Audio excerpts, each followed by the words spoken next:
Doncs molt bon dia a tothom, benvinguts i benvingudes a aquest nou capítol del videopodcast titulat No sé res sobre art. Avui tenim de convidat en David Brusi. Benvingut, David. En David és expert en geologia i doncs, el videopodcast d'avui anirà sobre geologia i sobre pedres. Ens encanta que hagis vingut avui. Avui és una visita molt especial. Com bé saps, aquest videopodcast es titula d'aquesta manera tan particular, de no sé res sobre art, bàsicament perquè molta gent es pensa que l'art és només quadres i escultures, però tenen moltes coses més a darrere i amb aquests videopodcasts doncs, intentem mostrar-vos una miqueta més aquest més enllà de les obres. No? Avui doncs, tindrem el privilegi de poder parlar sobre tu i sobre la relació de les pedres, no? O les roques, o la geologia en el món de l'art, que veureu que hi ha més del que sembla. Doncs no sé, David, si tens alguna cosa per començar de tenir primeres consideracions sobre el món de la geologia, ja no només a les obres que veurem, sinó en el propi edifici, no? El Palau Episcopal. Què ens pots dir? Doncs és un plaer poder aportar la mirada geològica en un espai museístic com aquest, perquè en aquest cas precís, des del propi terreny que va acollir aquest Palau Episcopal, les roques i les successives etapes constructives de les quals està bastit de tota aquesta estructura. Els propis materials geològics són l'essència del que són les peces d'art que vosaltres aplegueu. Les escultures es recolzen en roques, en materials estrictament geològics. Les pintures, podrem veure's de ben segur, doncs depenen dels pigments, majoritàriament minerals, que s'han fet servir al llarg de la història i justament aquests matisos ens poden aportar coses molt interessants. Molt bé, doncs sense més dilació comencem aquest videopodcast No en sé res sobre art. Doncs comencem la nostra visita una miqueta per un primer punt bastant especial, que és l'espai de descoberta, la sala de descoberta del Museu d'Art de Girona, que és un petit espai on hi tenim una cosa en concret, que és el tema dels pigments que es feien servir des de fa molt de temps per als artistes, per escultors, per pintors, ja que a l'època antiga no hi havia botigues per anar a comprar les pintures, sinó que per fer els colors els artistes havien de recórrer a elements de la natura, tant animals com, en aquest cas, minerals. No? Aquí tenim un exemple de diferents varietats de minerals i els colors que se n'extreien. Volia preguntar-te, quins colors són els típics que es fan servir a l'època medieval, per exemple? Quins són? Bé, els minerals, tal com deies, són fonamentals, és a dir, en l'època moderna hi ha altres materials que s'utilitzen per fer de pigments, però els minerals tenen unes determinades propietats. Una d'elles és el color. El color dels minerals depèn de vegades de la seva pròpia composició química, de vegades de les impureses que conté, i això des de molt antic ha estat conegut pels humans i en les seves expressions artístiques han fet servir aquests minerals. Només hem de tirar enrere a l'època de la prehistòria per adonar-nos que la gent feia servir òxids de ferro, argiles, el carbó, per deixar la seva empremta damunt de les parets de les cavitats o de les baumes. Hi ha estudis recents, fins i tot, que expliquen que s'hi han trobat restes de determinats components orgànics, de forma que és molt probable que les persones, la humanitat més primitiva, barregessin des de saliva fins a la pròpia orina per acabar d'atorgar un color que després quedava imprès allà. Lògicament, després la tècnica artística va evolucionar moltíssim i la gent se'n va adonar que algunes propietats d'aquests minerals permetien doncs, fabricar colors que barrejats amb algun altre element portant, algun aglutinant, doncs quedaven fixats. En l'època primitiva doncs, la gent deixava l'empremta simplement o bufava, però no, després la gent ja va pintar estrictament. Cada mineral sol presentar uns colors característics i les persones que es dedicaven a l'art sabien que no només era aquell mineral, sinó el tipus de textura que aconseguien a partir de la molta d'aquests materials, aconseguien qualitats diverses. També els colors tenien a veure, com dèiem, la composició mineral. Hi ha colors verds que solen tenir a veure amb la presència de minerals del coure, hi ha colors més foscos, més negres, que tenen a veure justament amb els carbons, novament. Els colors blancs procedeixen de pols de marbre, d'altres tipus de minerals. Els més cobejats sovint eren els colors blaus.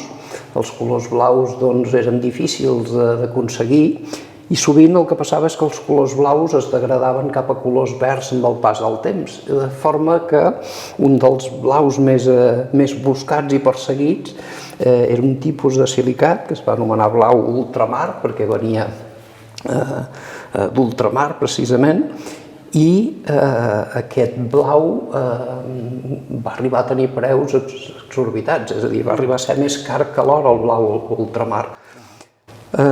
Aquests tints, aquests pigments minerals, com que evolucionen al llarg de la història, a més són una manera de datar les obres d'art. Avui la química moderna ens permet saber quin tipus d'elements químics hi són presents i per tant de quins minerals deriven aquells pigments, i això fa que persones expertes puguin arribar a situar en un lapse de temps molt concret i, a més, a vegades per costums, per determinades escoles pictòriques, per saber a quin autor pertany una obra. No només els colors, sinó de vegades aquestes pròpies textures, perquè aquestes textures fan que amb el pas del temps les pintures evolucionin d'una manera o una altra. És a dir, a través d'un pigment podem saber fins i tot qui és l'autor d'aquella obra. Sí, perquè cada autor feia servir uns pigments concrets i, a més, podia ser que variés lleugerament, de forma que etapes d'una mateixa persona que pintava es poden resseguir a partir dels pigments minerals que feia servir. Sí, tenim art que prepara l'art, podríem dir, no? Sí, sí. Molt bé, molt interessant, molt interessant.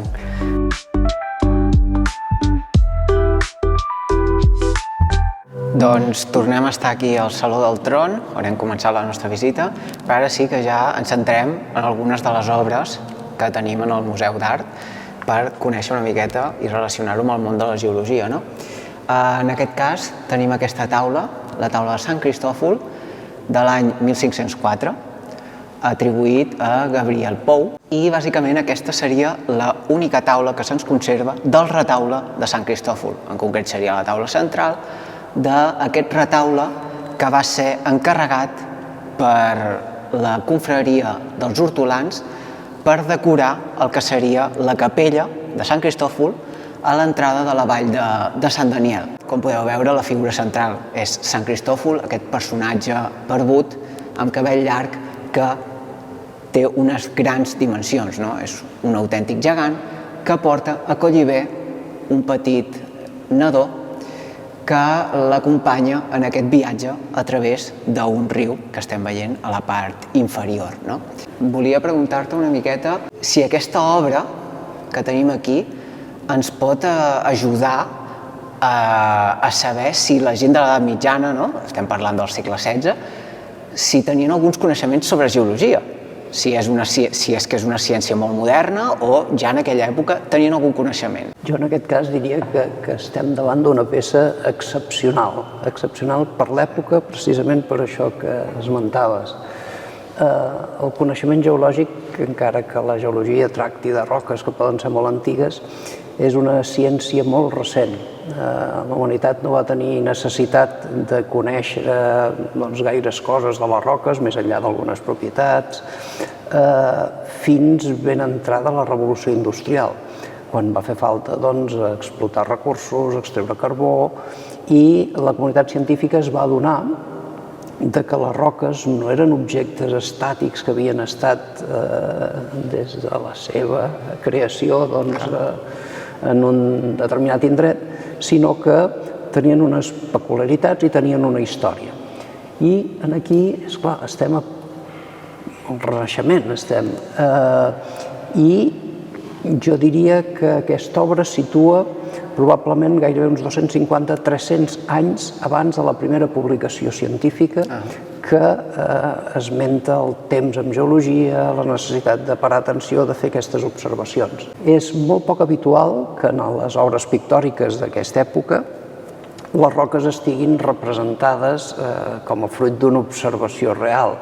Molts pintors en el Renaixement es sentien atrets pel misteri que podia representar una cova, una cavitat. En moltes obres, la Verge de les Roques de Leonardo, alguns sants o ermitanys vivien en aquest tipus de cavitats, però en el cas de l'encàrrec que devia rebre aquest autor per fer la capella de Sant Cristòfor,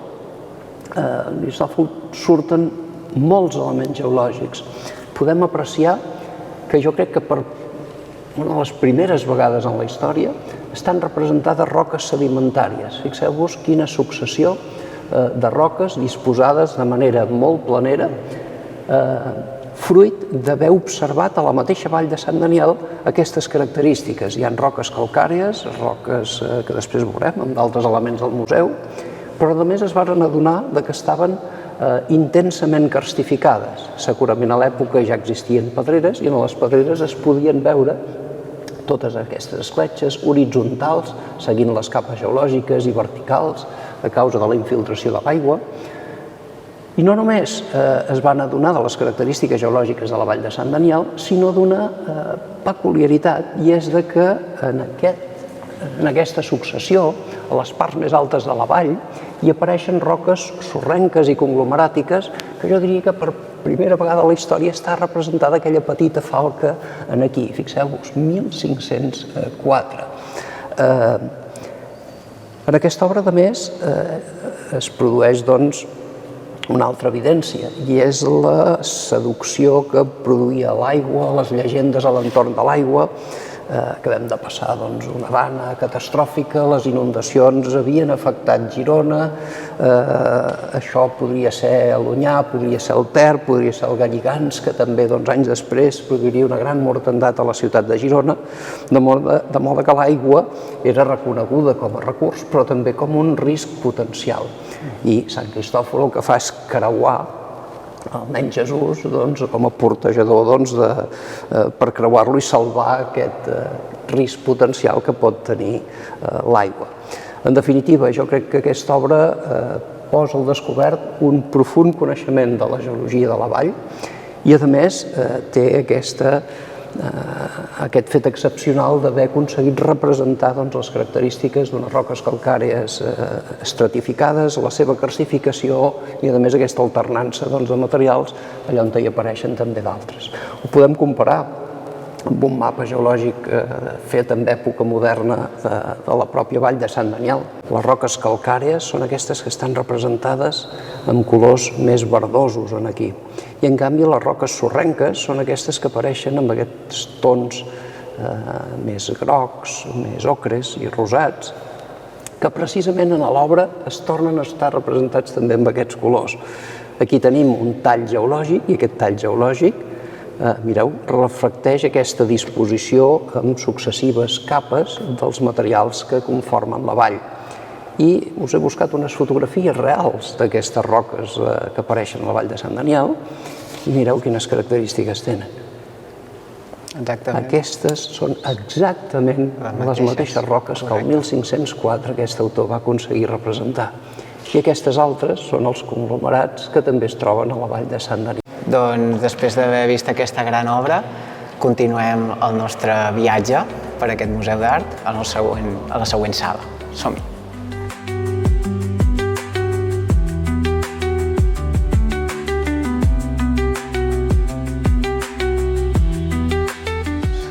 Aquesta següent obra de la que parlarem és aquest relleu dels dos profetes o dos sants, que bàsicament és l'únic fragment que se'ns conserva d'un gran retaule d'alabastre que pertanyia a la congregació de les Carmelites de Girona, i d'aquesta peça dir que se l'atribueix a Pere Oller, un dels grans escultors del conegut gòtic internacional, i com a dada curiosa, dir que aquesta peça estava encastada a la paret del número 1 del carrer Ramon Turro, d'aquí de Girona.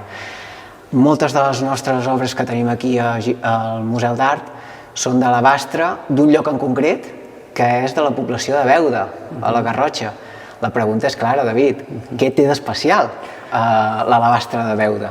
Doncs bé, a Beuda hi ha unes formacions geològiques, unes roques sedimentàries, que són de guix. Guix, en aquest cas, aquesta varietat d'alabastre. Guix i anhidrita, que és un altre tipus de material, de sulfat de calci. I a diferència d'altres roques, que són molt més dures, el guix és molt tou.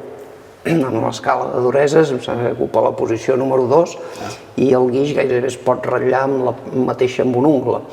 De manera que això fa molts anys va ser descobert pels artesans i treballar l'alabastre era relativament senzill. Amb unes eines més simples es podien aconseguir unes formacions i unes representacions meravelloses. En el cas de l'alabastre de Beuda, és una roca que es havia format per l'evaporació d'un mar de poca fondària que hi havia en aquestes zones, us ho puc mostrar després amb unes imatges, i el guix i l'alabastre de Beuda va ser reconeguda la seva importància per tota la gent que tenia que decorar esglésies, palaus, fins al punt que els reis catalans, a la corona de Catalunya i Aragó, varen decidir fixar el seu panteó real al monestir de Poblet i les tombes reals estan fetes de guix de Beuda. Tant és així que hi ha algun decret emès pels propis reis autoritzant que qualsevol persona que transporti guix de Beuda se li faciliti el pas per qualsevol territori sense tenir que pagar cap tipus de taxes. Tota la zona de la Garrotxa i el Ripollès hi havia una escola d'artesans que varen produir retaules, varen produir moltíssimes verges que podem trobar a les ermites, perquè després, a més, algunes d'elles podien ser policromades, perquè aquest alabastre se l'acabava pintant lleugerament. Val a dir que l'alabastre és un material que ha d'estar a l'interior. Si el col·loquem a l'exterior li passa el mateix que li va passar en aquest retaule. El guix, igual que la sal, amb el pas del temps es desfà i va desapareguent. De manera que per una peça que està a l'interior d'una capella és un material molt apte, però col·locat a l'exterior és prou fràgil i vulnerable.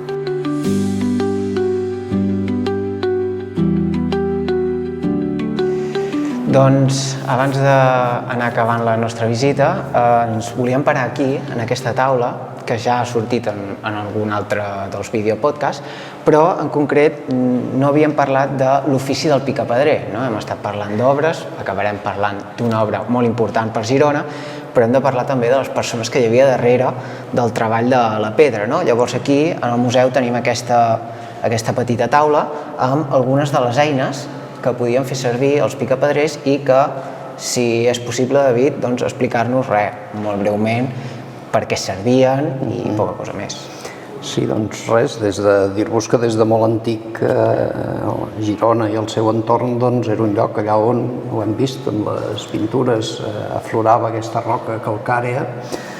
Inicialment, en època romana, havien fet servir gresos, sorrenques d'altres llocs propers, però quan la tecnologia millora, comencen a fer servir les roques calcàries, les extreuen de llocs propers i tota la Girona antiga, diguéssim, té aquests colors grisosos fruit doncs, de l'ús de la pedra calcària. I un cop extrets aquests grans blocs, començava el treball dels artesans, un treball d'anar polint, d'anar donant els acabats finals a les superfícies de roques, i això ho feien amb totes aquestes eines que molt bé teniu aquí exposades, des de l'escoda per donar impactes grans i tallar grans blocs, però sobretot els acabats més comuns fan que es dilueixi i deixi de percebre's la constitució interna de les roques. Això es feia per aconseguir una certa homogeneïtat en l'acabat exterior i s'aplicaven sovint eines com poden ser les buixardes. Les buixardes eren aquesta mena d'accessoris que es posaven a la part més externa d'un martell i es anaven donant impactes. Tenien una forma de petites piràmides i a partir d'aquests impactes repetits damunt d'una superfície s'aconseguia un acabat buixardat. De vegades l'eina, en lloc de tenir petites piràmides, tenia com uns cisells arrenglerats, és a dir, com unes bandes paral·leles, i això oferia un acabat que s'anomenava tallantat. L'acabat tallantat és el que podem veure aquí. D'altres acabats simplement eren repicats, fixeu-vos que és una certa distribució caòtica. En època moderna, les roques ja no tenen aquest tipus d'acabat sovint, sinó que es fa un acabat polit que els hi atorga una lluïssor natural.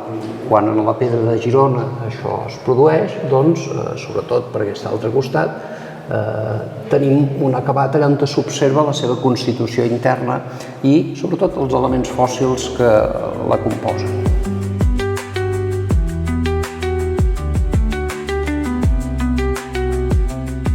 Estem davant de l'última obra d'aquest videopodcast d'avui, que és una obra molt especial perquè és la Lleona de Girona, sí? Aquesta gran columna d'un lleó, no lleona, sí, és un lleó bàsicament perquè podem veure la cavallera que tenen els lleons, però que la cultura popular li ha donat el nom de lleona, no? És una escultura del segle XIII, segle XIV, feta de pedra de Girona, que va estar durant molt de temps al carrer fins que bàsicament un dia una persona amb el seu carro li va donar un cop i la va tirar al terra, trencant-la en 9 fragments que encara podem veure algun d'ells, o també, per exemple, en el morro del lleó o en alguna pota que també li falta algun fragment. Aquesta columna no va ser recol·locada al seu lloc original, sinó que va ser traslladada al Museu Provincial de Girona, que en aquell moment era Sant Pere de Lligans, i va estar allà exposada fins a l'any 79, quan va ser traslladada aquí. Per no deixar a Girona sense un símbol tan identificatiu de la ciutat com és la Lleona, es va decidir posar una rèplica, que és el que podem trobar avui dia allà al costat del riu Onyar. És feta de pedra de Girona, sí, que ja n'hem comentat una miqueta, però bàsicament aquí, David, la pregunta és clara i bàsica. Què té d'especial la pedra de Girona perquè rebi aquest nom? Quines propietats té? Explica'ns una miqueta, no?, més sobre aquesta pedra. El cas de la pedra de Girona és una roca calcària, ho comentàvem abans en parlar de les eines. Una roca calcària explotada des d'antic a la ciutat de Girona, tots els relleus que hi ha per aquí, però no és exclusiva de la ciutat de Girona. A Girona s'anomena pedra de Girona, però també a Catalunya n'hi ha d'altres indrets. A Sant Vicenç de Castellet hi ha unes pedreres encara actives on s'exploten el mateix tipus de materials. En d'altres llocs del món també hi ha roques calcàries, a tota la zona de la Conca de París o d'altres llocs. Què té d'especial la pedra de Girona? Doncs és una pedra que s'havia format amb uns fons marins, amb uns mars relativament poc profunds, un xic més que allà on es dipositen els guixos, uns mars tropicals plagats de vida d'ara fa entre uns 35, 40, 45 milions d'anys. Això era des del punt de vista de l'època geològica durant l'Eocè, i en aquests mars tropicals, igual que en els mars tropicals avui, hi vivien infinitat d'organismes. I alguns d'aquests organismes, quan morien, les seves closques, els seus esquelets, quedaven dipositats juntament amb el carbonat de calci que fa la pedra de Girona. En el cas de la lleona, és una columna i uns capitells treballats de manera artesanal, de forma que en superfície gairebé no hi veiem res. Caldria buscar un tros molt polit per començar-hi a apreciar aquests constituents tan importants a la pedra de Girona com són els numulits. Els numulits són un tipus de fòssils que apareixen aquí. N'hi devia haver una munió en els mars tropicals de l'Eocè, i les seves closques, quan queien, estaven fetes de carbonat de calci i han arribat fins a nosaltres, com a constituents de les roques, juntament amb petxines, amb ossos d'animals, amb coralls, amb eriçons de mar. La pedra de Girona ens mostra com eren aquests mars primitius. Aquests numulits tenen una cosa que els fa especials. Ens podríem pensar que eren petxines. No, eren uns organismes unicel·lulars. Cada numulit, quan el veiem amb una vorera a la ciutat, quan el veiem amb un capitell o amb una columna, com és la lleona... O aquí al mateix palau episcopal, que tenim escales, per exemple, que es veuen claríssimament allà els numulits. Exactament. Doncs cadascun d'aquests organismes eren una sola cèl·lula. Una sola cèl·lula. De vegades en veiem de petits i de grossos, i la gent pot pensar, eren espècies diferents, eren mascles diferents elles. No, eren la mateixa espècie, però els més petits eren fruit d'un tipus de reproducció, una reproducció sexual, i en canvi els grans, els més grossos, fruit d'una reproducció asexual. Això amb organismes semblants que hi ha en els mars avui en dia, en els oceans, es veu que succeeix també. Els numulits ja es van extingir, però la pedra de Girona i la lleona és un bon testimoni que ens acosta i ens permet retrocedir des d'un punt de vista d'aquesta mirada geològica coses que passaven en el nostre entorn fa un grapat de milions d'anys. Amb aquesta gran obra jo penso que avui hem pogut aprendre una miqueta més, no només d'art, sinó també de geologia i de la relació de l'art i la geologia, que al final és el que venim a explicar avui. Llavors, espero que us hàgiu passat molt bé. Moltes gràcies de nou, David, per haver vingut, i moltes gràcies a vosaltres per haver vist i escoltat aquest videopodcast, i fins a la pròxima.